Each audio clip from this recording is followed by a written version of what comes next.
Hello to the chicos and the chicas, coming at you today with a very interesting topic, and that is going to be how to attack, how to play chess across the whole board. And this is a very interesting topic indeed, because it's not very widely discussed, and there is a really good reason for it, and that is that, in my opinion, one should actually not really aim to play chess across the whole board in the vast majority of cases. Why is that?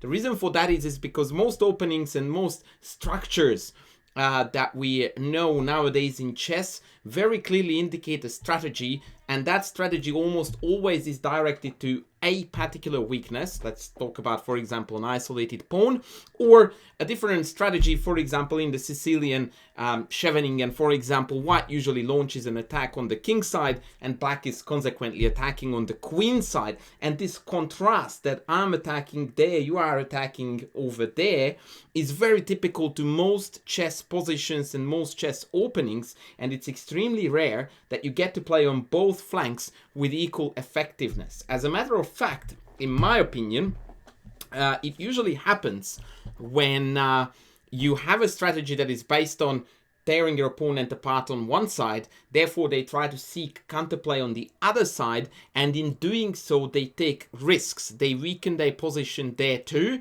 and then in an attempt to defend themselves on the weaker side, they sort of leave themselves exposed really on both ends of the board, and that's when we can strike on both sides.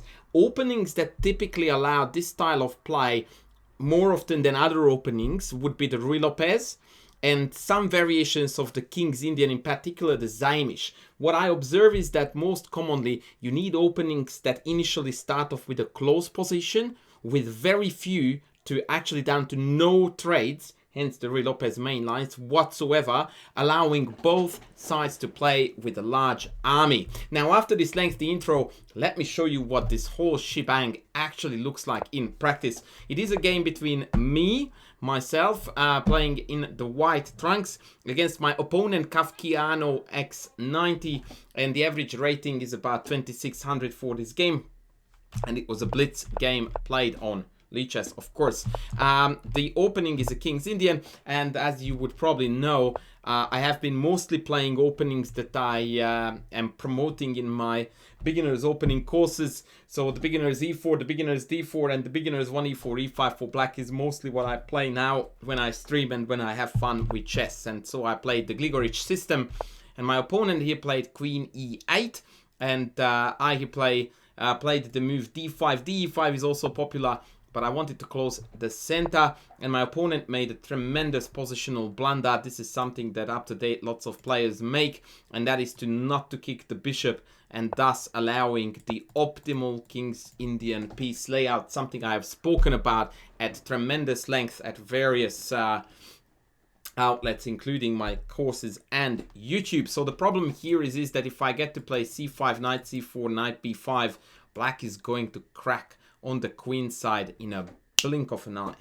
They played Knight A6, A3, Knight D7, and this is the first clever tactical motif, and a move that a lot of people would not play, because here they would busily prepare Rook B1, prepare B4 with Rook B1, and that is where one of my most known mantras would come to the fore, and that is that why to prepare what's good to go. Of course, it takes a little bit of tactical vision to realize that the pawn is immune to the double capture due to the pin on the A file, a clever motif that occurs quite frequently in some King's Indian lines. Takes was played, Rook B8 was played in order to dodge the pin and hang the pawn, Queen B3, of course not the horrific B5 that would give up the C5 square and would make my whole entire queen side pawn chain sterile. No, we cover the pawn and we still keep an eye on this C5 possibility.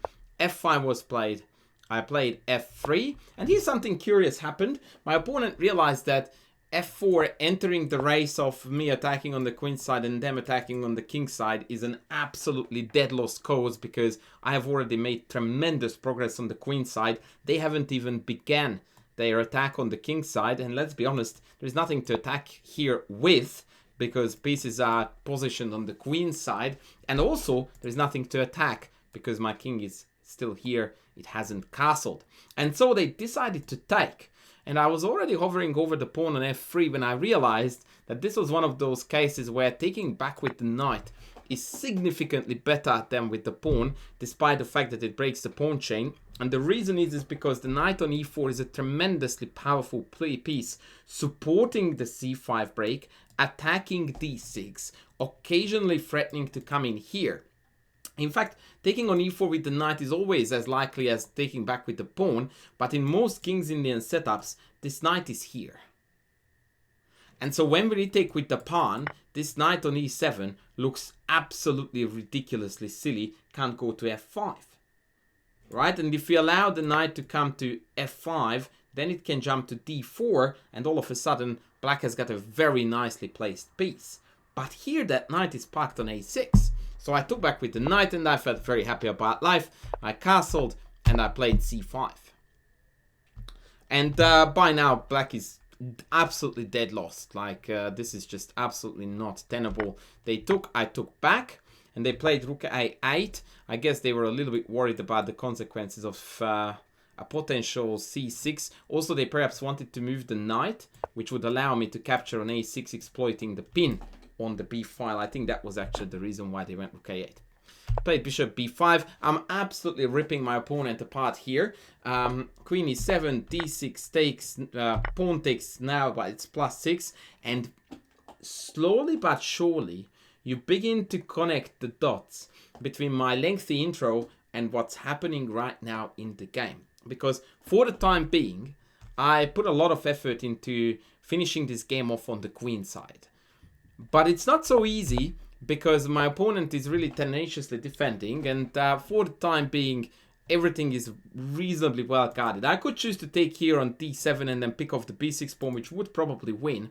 But by now I realize that there are so many pieces dedicated to holding the queen side together that it could be well worth a moment to consider checking out what I can attack on the king side. And this was exactly the point when I realized how I was going to stretch the defense too thin. And when I already played knight e7, I saw not quite the mate pattern, because the mate was actually remarkable, and I would not have seen it from here. But I saw the initial tactic that introduces the kill. So knight e7, and now I'm well and truly feeling that really satisfying feeling, by the way, when you are playing both sides of the board and you are doing tremendous damage here and you are doing tremendous damage here too.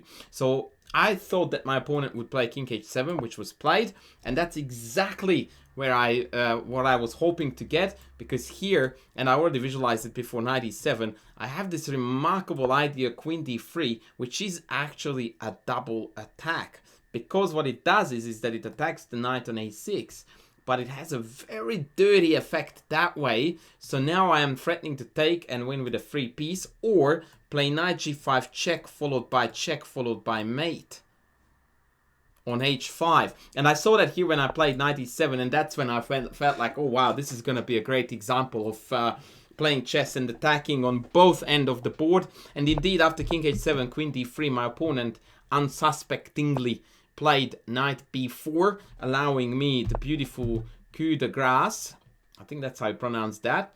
Knight g5, the finish. Knight g5 check. He didn't take. Take would have led to check, here check and mate. Very nice stuff.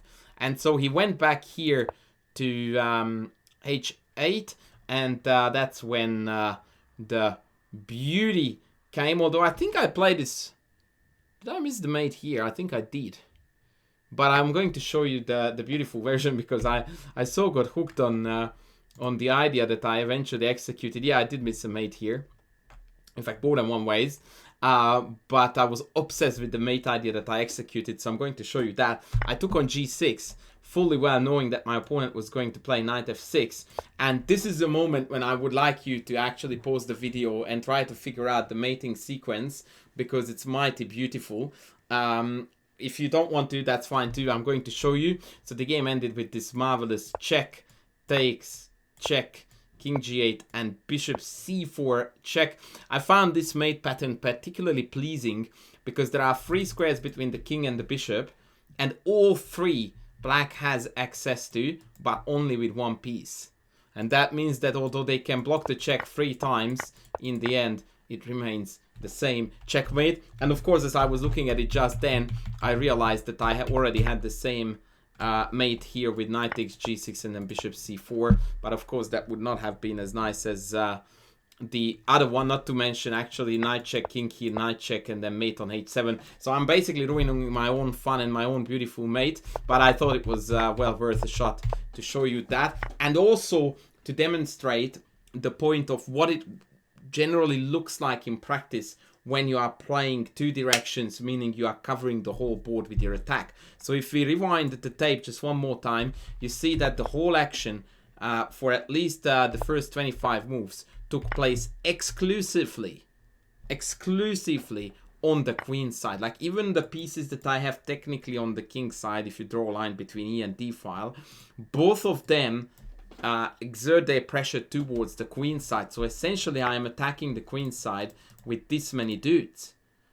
But in a very valiant effort to try to hold it together by black, we managed to find weak squares and weak targets on the other side of the board too. And so not only am I hitting here, but hitting here too. And again, not only am I hitting there, but I'm also hitting there.